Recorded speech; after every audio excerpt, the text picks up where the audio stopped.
From one moment to the next, our environment is changing. Most changes are small and seem insignificant, but each change sets off a ripple which intersects with other ripples, and so on. As they build and intersect with one another, they can develop into one unexpected dramatic change. Many of these changes go unnoticed by us until they intersect, building enough momentum to get our attention. Consider that our environment is more than just the fire environment. It includes humans and equipment, all setting off ripples. So it isn't hard to believe that perceptual blind spots and degraded situation awareness will happen. With that said, you can safely conclude that the organization will eventually be surprised.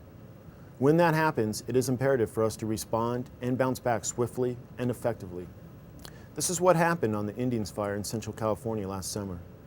A giant fire whirl worked its way over the top of a group of firefighters, creating an environment of complete disarray. While we can look back at what happened and identify firefighter oversights, the outcome could have been much worse. Despite the chaos, firefighters demonstrated resilience and ability to adapt quickly to an unforeseen event.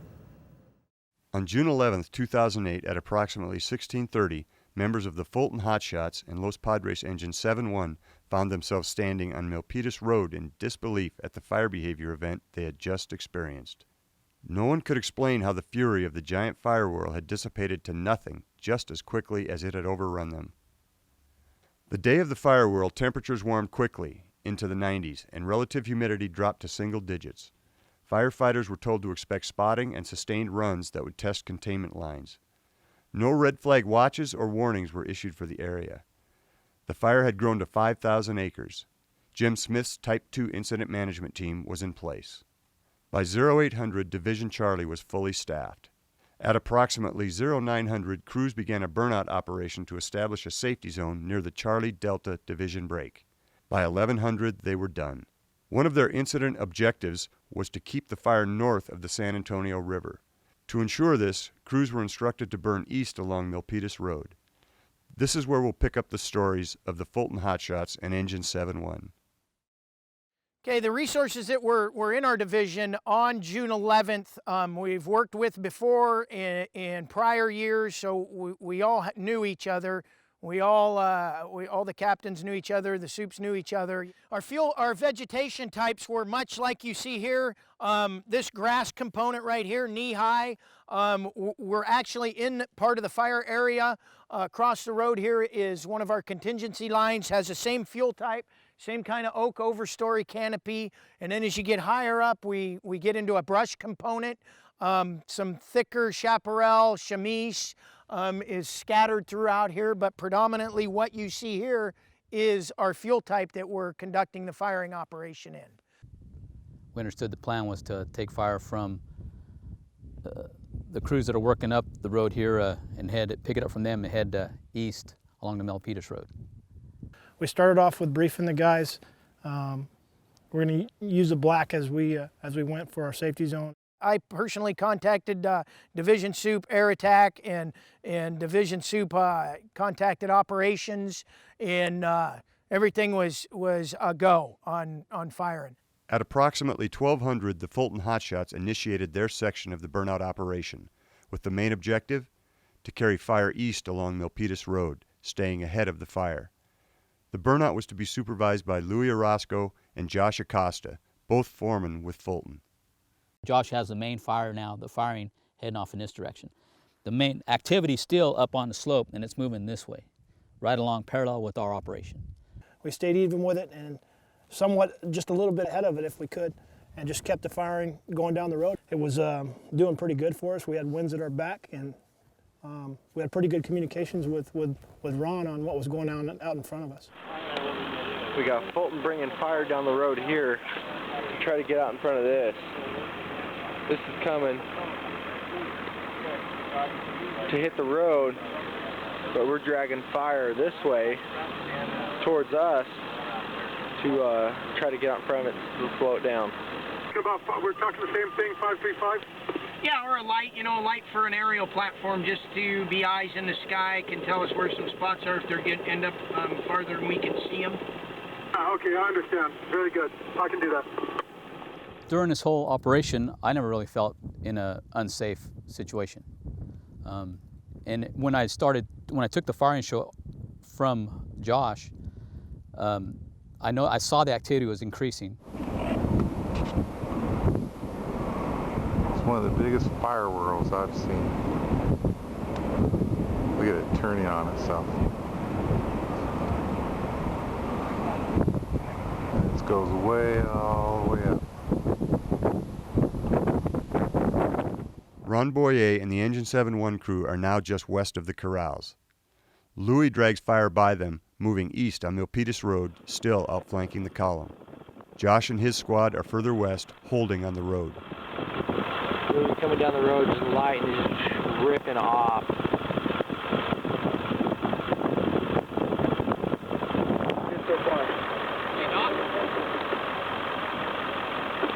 Trying to get out ahead of it. The wind that this column's creating is unreal. Probably 20-mile-an-hour wind.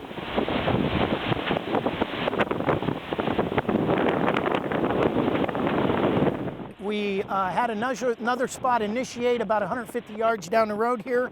Engine 71, Captain Roberto and me were standing here. His engine was facing this way. And we made eye contact. I mean, right next to each other. We knew what needed to be done. He knew. He rounded up his guys, and he went to go engage. We had a spot down the road about 300 feet, and I took 3 of my firefighters with me. First, I had one of the firefighters back the engine up, and from there, the firefighter caught up to us. The engine followed behind us.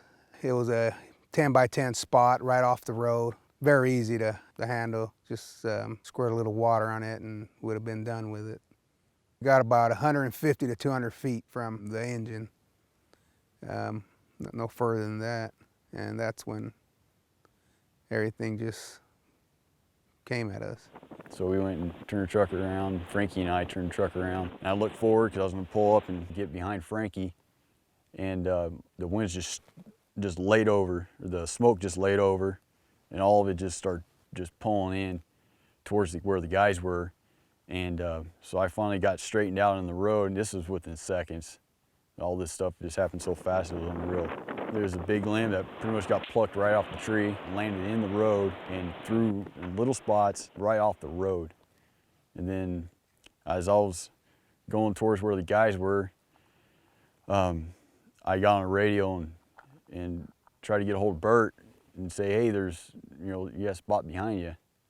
And I couldn't really hear, at that time I couldn't even hear myself talk. It was so windy, it was shaking the truck, rocks and everything, limbs were flying around, just hitting the truck. And I mean, the wind's so powerful that, couldn't even hear the engine behind us. It just got dark all of a sudden and windy and hot. My concern was to try to get out of there. I looked to the left out in this field here, and I mean, within seconds, it literally was area ignition. And I've only seen that once before, and that was from a long ways away. Then, so I proceeded past the limb into the smoke. I couldn't see anything. It was so black and dark. Couldn't hear anything besides all the rumbling and stuff just flying around and hitting the truck and chaos in there. I wasn't getting any response back from Bert and all them, so I didn't know exactly where they were. So I went down, trying to get them, because the flames weren't big, they weren't touching the truck, they weren't going across the road. It was just all radiant heat, or convection, whatever you want to call it. It was hot. The giant fire whirl has reached wind speeds of an F1 tornado.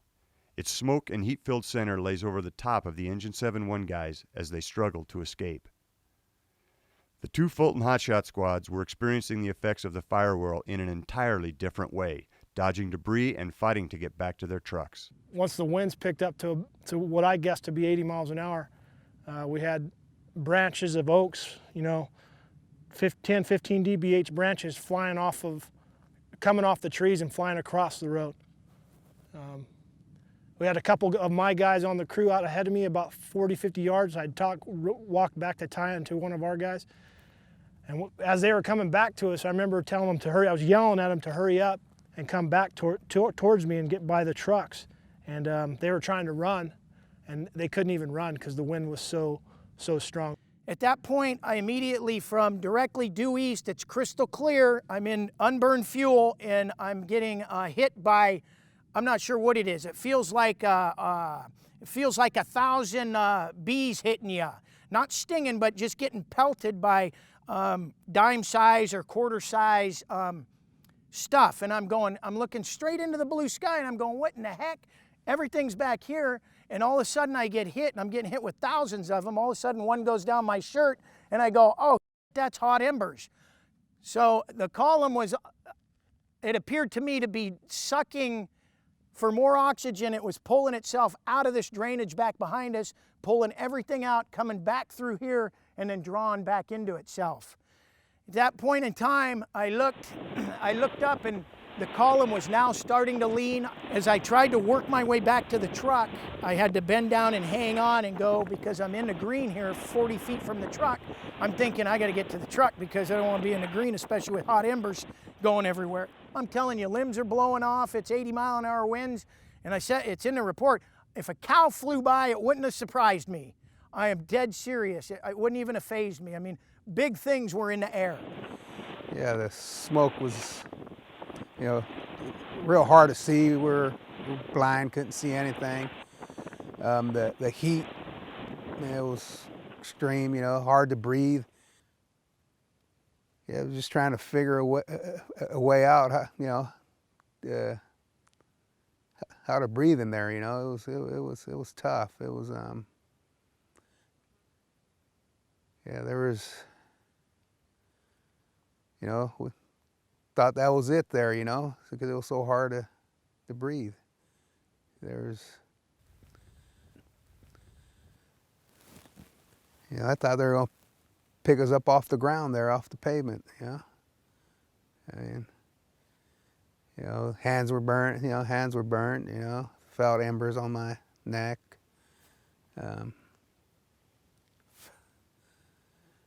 Just, you know, looked at the pavement and thought, you know, I guess this is it. This is it for us, you know. You know, what a present to the family, you know.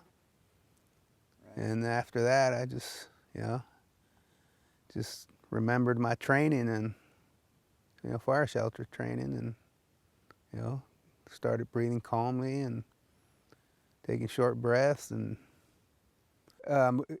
we couldn't hear anything, so I pulled my shelter, showed the guys the shelter, so they followed after me, what I did. So we decided to wrap them around ourselves and walk out with you know, put them over ourselves, over our heads, and that was a big relief. You know, at that time I was able to breathe, and it was cool underneath the fire shelter. So we just turned around and just started walking back with it. And at the same time I was looking back, looking for my other firefighter that wasn't around. As the crew is caught in the chaos of the fire whirl, Engine 7-1 crew member Chris Lyons finds himself separated from the group and runs back down the road, struggling to open his fire shelter. I finally got to a point, it was probably about 50 to 60 feet after the limb that was down back here. And that's where I picked up Chris Lyons. And I couldn't see him. I almost ran him over. I couldn't see him. He was running out of the smoke, because for some reason I got a break in the smoke at that time. And he was running out, and he pretty much ran into the bumper, looked at me. I could see him. He drool everywhere, he couldn't barely breathe. And he ran to the passenger door and swung it open, jumped in, and as soon as he opened that door, it felt like someone just turned the oven on. It was so hot, couldn't explain it. I told him to shut that door and lay down. And first things out of his mouth is, get the out of here. And I just kind of looked at him and was like, where's the guys? And he's all, I don't know, they're back there. And I was like, how far? He's all, I don't know. I was all, where'd you leave him at? I don't know. Just get out of here. I was like, where's the guys? And he didn't want to answer me after that. And so I paused there for a second and kind of looked in front of me. It was like driving through totally fog. Can't see nothing. So I didn't know what to do. I had another guy with me. And I don't know what's in front of me. And I want nothing to land behind me and get me stuck where it burns the truck up. And I can't see the guys. I don't know if they went the opposite way that Chris did. I had no clue. So I just made a decision there just to back out. Meanwhile, the division supervisor has a compelling urge to drive east on Milpitas Road. As he drives through the fire whirl, he finds it difficult to see in the dense smoke and flying debris. He sees a flash of light from his headlights reflecting off a fire shelter. He pulls alongside Roberto and his guys and yells at them to get in. And Division Sup called and asked me how many people I had, and I said one, and myself. And then I seen them come out of the smoke, and I was in total relief by then, because I seen all three of them sitting in there. What scared me the most is when they came around the truck, and I can see that they were burned. I didn't say anything to them, so I don't want to make them freak. And a couple of them jumped in the truck. Then I seen Bert kind of walk off a little bit, and then he asked me to take his gear off, so I took his gear off. Then that was it. We went and seen a medic, and the line medic that was right down the road here, about half a mile, and then they told us to get to ICP, and we went down there, and they got treated, and they took him away in the ambulance, and that was pretty much it. The fire whirl quickly lost energy as it moved from the higher brush-filled slopes into the grassy flats. It dissipated rapidly. The fire behavior and spread dropped to nearly nothing. This camera doesn't do it justice. This was just came like a tornado came through here, which it did. Just shredded. Huge limbs like that one, just dropping out of the trees. I mean, it was so short a time span that it all happened from the time that I walked from my truck, walked 40 feet out and walked back. That's how much time that took for everything here to unfold in that precise moment. So probably my time span would say for everything to unfold 2 minutes. What I was thinking at that point was, my main thought is, it's not just me no more. I got Chris in the truck, and if I go any further, I don't know what else is going to happen. You know, it's either I back out and try to save one person at least and get out of there, or just try to go in and get the rest of the guys. And not knowing which direction they went, it's kind of hard to make a decision like that. But it was, I mean, at one point it was pretty easy to back out, and as I was backing out, it was getting pretty hard until I heard Division call me on the radio, and that made me feel a little bit better once I knew they're okay. A lot of people are wondering whether I would do anything different. I would have to say no. You're saying why? Well, because I had communication set up. Only had one other person that I was talking to. He had a radio, I had a radio. I was his lookout. We had the escape route. Safety zone was a black. We were pulling with us. We had our truck with us. So we had everything set up to meet the objective, continuous meeting the objective safely. We came up here, we came up with a plan to fire off the horseshoe and the Milpitas Road, and it supported the objective we got from Division, and we were doing it safely. We had black with us, we had good communications, we had good weather for us to be burning in that situation. I look back and I've tried to look at it from a bunch of different angles, and I can't come up with anything that would make me change tactics. It just brought home the fact that the closer I have my module together in that situation, the better off we are. what we witnessed here and what I saw, if I was to encounter that again, plan for worst case, really make sure your resources are tactically positioned and ready for engagement, and everybody's aware of the deteriorating conditions. We're probably about 100 feet away from the spot down here. We never made it to the spot. It could have been real easy to let them go down to take care of that by themselves. I had a first-year firefighter. The other two, they had 2 seasons, so I decided to go jump in there with them. Not sure what the outcome would have been if I would have sent them by themselves.